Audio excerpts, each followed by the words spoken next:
इस कार्यक्रम के पुण्यार्जक हैं गुरु भक्त परिवार मुजफ्फरनगर। किमिक्ष दान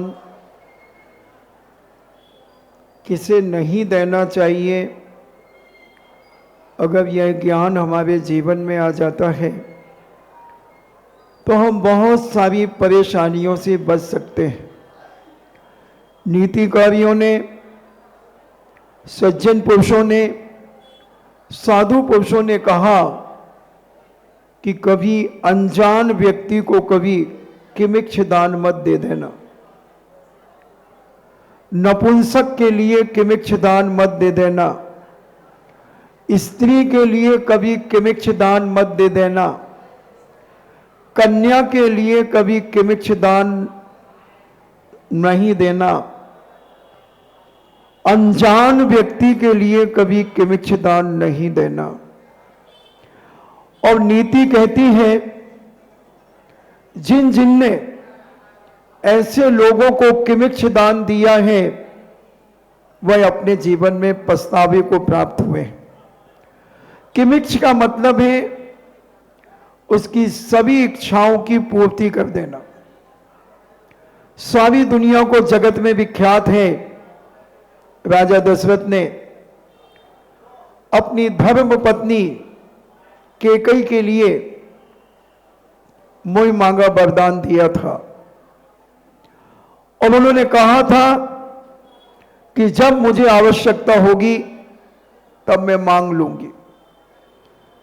क्या दुष्परिणाम हुआ सारी दुनिया को पता है। किस समय उन्होंने अपना वरदान मांगा?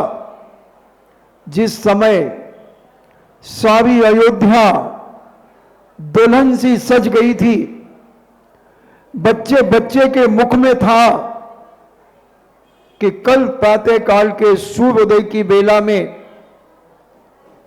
हमारी अयोध्या का राजा राम होगा। एक एक बच्चे के मुंह में था, एक एक महिला के मुंह में था, एक एक जवान के मुंह में था, नगरवासियों के एक एक कण उत्साहित था। इसी को कहते हैं रंग में भंग कर देना। और प्रातः काल की सूर्य की किरण नहीं निकल पाई और कैकेयी ने अपने पति राजा दशरथ से कहा कि मैं अपना वह वरदान मांगना चाहती हूं। हां बोलो, क्या चाहती हो? तब उन्होंने कहा भरत को राजगद्दी। जैन दर्शन के अनुसार कैकेयी ने राम को वनवास नहीं दिया, राजगद्दी मांगी भरत के लिए। डायरेक्ट नहीं, इनडायरेक्ट सब कुछ कह दिया। और उसी समय राजा दशरथ बेहोश हो गए। ये क्या? और जब होश में आते हैं तो कहते हैं कैकेयी, सारी जगत को मालूम है कि राजा राम का राज्याभिषेक प्रातःकाल की बेला में होना है और ये अशुभ समाचार जब हमारी प्रिय जनता इस अशुभ समाचार को सुनेगी क्या कहेगी? कैकेयी कहती है, कैकेयी ने जो कहना था वो कह दिया, अब ये तुम जानो, तुम्हारा काम जाने। राजा दशरथ जैसा योद्धा, जिसके नाम पर बड़े बड़े राजा महाराजा थर थर कांपते थे, आज वह अपनी धर्मपत्नी कैकेयी के सामने कांप रहा है, कंपायमान हो रहा है राजा दशरथ, और कह रहा है कि हे रानी, मेरी इज्जत का ख्याल करो, अयोध्या की मर्यादा का ख्याल करो, अयोध्या की इज्जत का ख्याल करो, कुल परंपरा से चली आ रही इस अयोध्या की गरिमा का ख्याल करो। मगर कैकेयी कहती है, महाराज वचन दिया है तो पूरा करो या जनता के सामने घोषणा कर दो कि मैं अपने वचन से मुकर रहा हूं। और जानते हो, जो प्रण का भंग कर देता है वो व्यक्ति चलती फिरती लाश के समान होता है। कि कई की एक शब्द राजा दशरथ को ऐसे चुभ रहे थे जैसे कोई दुश्मन जहर का तीर उसे मार रहा हो। राजा दशरथ थर थर कांप रहे थे। इसलिए नीति बनी, स्त्री को कभी किमिक्ष दान मत दे देना, कितनी भी प्राण प्यारी क्यों ना हो, कितनी दुलार से क्यों ना भरी हो, सब कुछ तुम्हारे लिए करने मिटने के लिए तैयार हो, तो भी किमिक्ष दान मत दे देना, बहुत बड़ी चोट खा जाओगे। किन्नर को कभी किमिक्ष दान मत दे देना, मांग ले क्या मांगना है। और किन्नर तो वैसे ही मुंह फाड़ के रहता है। अगर किसी के यहां किसी बच्चे का जन्म हो जाए तो वो गाना गाने लगे, छोटी इलायची बड़ी इलायची इलायची इलायची। अब पेट में से बच्चा बोले चाची चाची। न जाने किस किस तरीके से लुभाकर, कितने गंदी हरकतें करके और तुमसे क्या ले जाए कुछ नहीं कहा जा सकता। बालहट बालक को कभी किमिक्ष दान नहीं देना। बालक से इतना मोह मत कर लेना, इतना लाड़ प्यार में उसे मत पाल लेना कि वह जो मांगे उसे वो दे दो। आज के इस भौतिकवाद में हम अपनी बेटियों से इतना लाड़ प्यार करने लगते हैं कि उनकी जो इच्छा होती है हम उन्हें वो दे देते हैं। और बड़े गर्व से कहते हैं, चार दोस्तों के बीच में मैं तो अपने बच्चे के कभी आंसू नहीं देख सकता, मैं अपनी बेटी को कभी दुखी नहीं देख सकता। भैया, मैंने गरीबी के दिन देखे हैं, मैंने गरीबी में अपना जीवन यापन किया है, मगर आज प्रभु की कृपा से, गुरुओं की कृपा से मैं बहुत संपन्न हूं। मैं अपनी बेटी को स्मार्टफोन दिलाऊंगा, मैं अपनी बेटी को स्कूटी दिलाऊंगा, मैं अपनी बेटी को कार से कॉलेज भेजूंगा, क्योंकि भैया हम जानते हैं गरीबी के दिन बड़ी उपेक्षा होती है दोस्त। इसलिए मैं अपनी बेटी की उपेक्षा करना नहीं चाहता। ले बेटी, एटीएम रख ले। इंदौर पढ़ने जा रही है ना? हाँ पापा। पापा हम कैसे जाएंगे?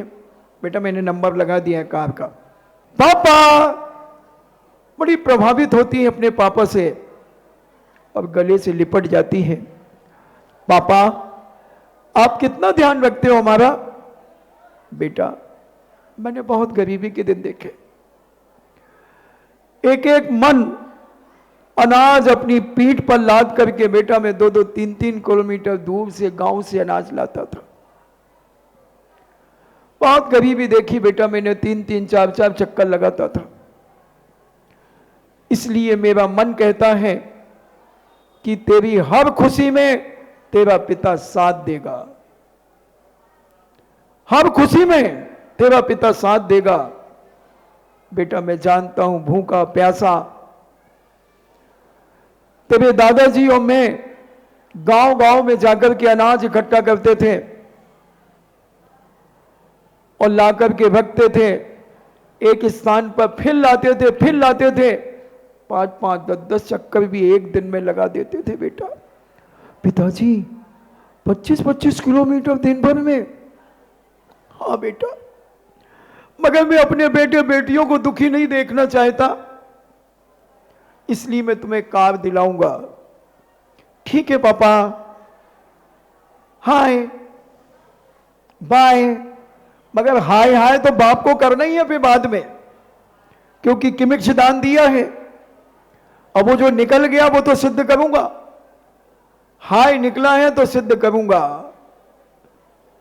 और बेटी बन के गई थी इंदौर पढ़ने के लिए। बेटी बन के गई थी, 12th पास होकर के इंदौर गई थी पढ़ने के लिए, और 6 महीने में बेटी के रंग और ढंग, उस कार में कौन कौन घूमता है, कौन कौन घूम रहा है। बेटी ठीक तो हो ना, गाड़ी अच्छी चल रही है?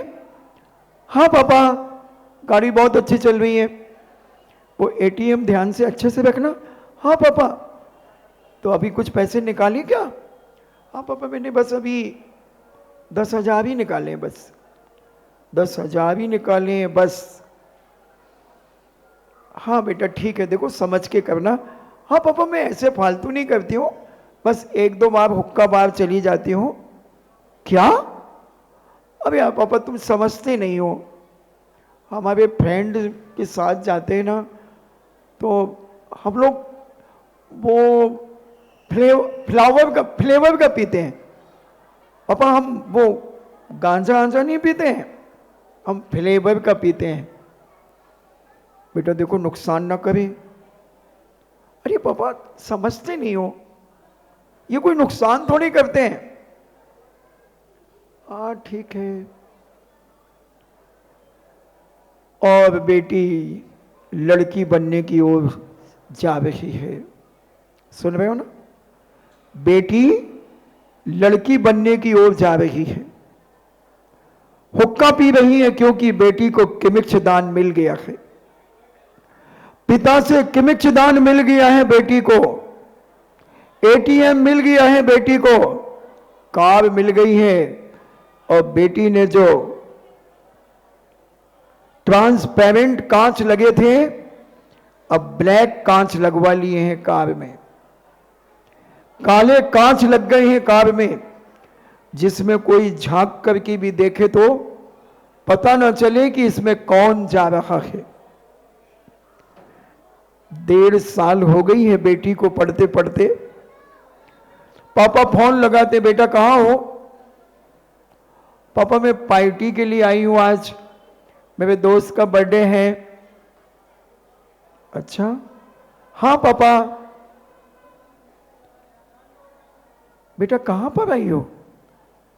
पापा हमने एक रेस्टोरेंट में पार्टी दी, फिर उसके बाद अभी हम थोड़ा बियर बार जा रहे हैं। क्या? कहां जा रही हो बेटा? अरे पापा कुछ नहीं, गर्मी बहुत है ना, तो वो हम जौ का पानी पीने जा रहे हैं। गोल्डन ईगल होती ना, वो जौ का पानी होता है, वो पीने जा रहे हैं हम, क्योंकि बहुत गर्मी पापा, इंदौर में बहुत गर्मी है। बेटा ये, अरे पापा टेंशन मत लो, डोंट वरी, बी हैप्पी पापा। अब वो इंग्लिश सीख गई भाई, अब तो 1.5 साल हो गया इंदौर में रहते रहते। और बियर बार भी चली गई है, लड़की बन गई है। और बेटी भेजी थी आपने, सागर से बेटी गई थी, दमोह से बेटी गई थी, XYZ, और इंदौर में लड़की बनती जा रही है। और पता चला कि एक लड़की और 4 लड़कों के साथ में कार में घूम रही है। कॉलेज कम, घूमना ज्यादा। और अब उसने लविंग, क्या बोलते वो, लविंग, वो एक कुछ ऐसा चलता है कि लड़के लड़कियां एक साथ रूम में रहते हैं, कुंवारे, बिना शादी किए हुए, ऐसा कुछ उसे बोलते हैं। लिविंग, लिविंग, लिविंग, अब जो भी हो आप समझ जाओ। और वो इतनी प्यारी बिटिया गई थी, और इतनी निकृष्ट लड़की बन चुकी है कि जब पापा फोन करते हैं तो कहती, पापा फोन मत किया करो, डिस्टर्ब करते हो आप मुझे। समझते नहीं हो? बेचारा कम पढ़ा लिखा पिता था, मजदूरी करने वाला पिता अनाप शनाप पैसा भगवान के अभिषेक पूजन करने के प्रभाव से, गुरुओं की भक्ति करने से पिता ने पुण्य कमा करके जो धन दौलत कमाई, मगर एक बेटी को किमिच्छ दान दे दिया, जिसका दुष्परिणाम कि बेटी अपने पिता को कह रही है, पापा फालतू फोन मत किया करो, बार बार टाइम नहीं रहता मुझे। और पता चला कि उसने एक निकृष्ट व्यक्ति से शादी कर ली।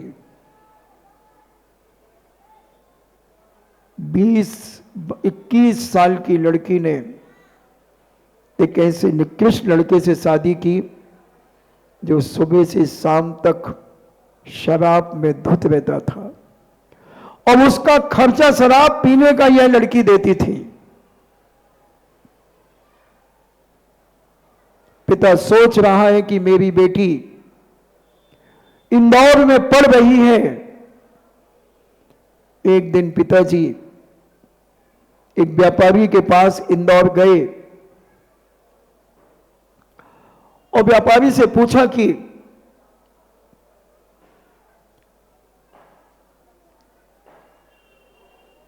मेरी बेटी इंदौर में पढ़ती है, मैं उससे मिलने जा रहा हूं, आप हिसाब बना करके रखना। उसने कहा ठीक है। और पता चला कि जो उसका एड्रेस था वहां पर वो नहीं थी। उसकी सहेलियों से पता चला कि वह तो 2 महीने से यहां नहीं रहती है, उसने शादी कर ली है। क्या शादी कर ली है?